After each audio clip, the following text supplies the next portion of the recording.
God give us his blessing, and may all the ends of the earth stand in awe of him. Amen. Amen.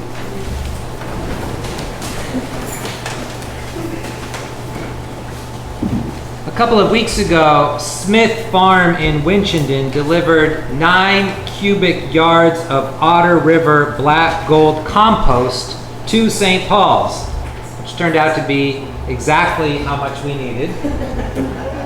And they dumped it at both ends of what is now our community garden. Last Saturday, an amazing crew of folks built 8 raised beds and filled them up with this wonderful soil. As a longtime amateur gardener, I think compost is pretty cool. It's made up of dead material, things that were thrown away, and yet it's key to growing healthy food. In my backyard, I have a composter where we throw all of our vegetable scraps, and then the worms go to work, turning it into the rich food needed for our raised beds. In a way, compost is symbolic of the cycle of nature. Things die, they break down, and then they support new life and new growth. It's a beautiful thing because that same cycle is reflected in the core of our Christian story. Jesus said, unless a grain of wheat falls into the earth and dies, it remains just a single grain. But if it dies, it bears much fruit. We believe that Christ's death on the cross opened the way for us to live new, resurrected lives. The miracle of new life that death makes possible has been marked by Christians in the springtime for centuries. Rogation Sunday is celebrated on the Sunday before Ascension with historic roots in the springtime festival of Robigalia, which was observed by the ancient Romans. It was a time to pray for the spring planting, for farmers, and for the blessing of an abundant harvest. In England, the clergy and people would process around their community, a practice called beating the bounds, and they would pray for the health and safety of all those who lived there. Rogation Sunday is a celebration of life, the life force that is within all of us, within creation itself, and that Jesus called forth in everyone he encountered, especially those who are invisible, the least and the lost.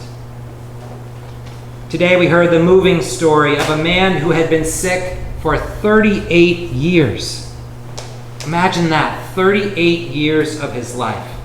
How hopeless would you feel after suffering for that long? Unlike other people Jesus meets who ask or even beg for healing, this man can't even ask. He can't even imagine that his life could change.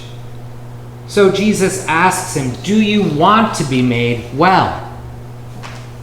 The man can only answer by explaining to Jesus that it's impossible. He can't even get near the water of this special pool in Jerusalem that was known to have healing powers.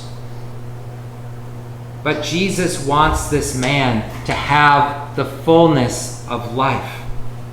Out of his suffering, out of all these lost years, Jesus wants to bring renewal and hope and new possibility.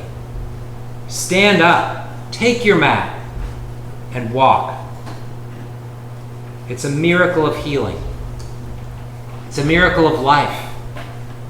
It's a sign to all who were there to witness it and to us who remember it. A sign of God's power over despair and death. The same power that brings forth life in the springtime and that brought forth Jesus from the tomb on Easter. Following Jesus means witnessing to this power, to this life-giving power of God. So building a community garden is a way to have fun together, It's also a sign of our concern for those who might not have access to fresh produce, especially in these tough economic times, and of our desire to make a difference. And it's a sign of our respect and honoring of God's creation, which is symbolized by a garden in the book of Genesis and in the book of Revelation, as we heard this morning, where the tree of life is meant for the healing of the nations.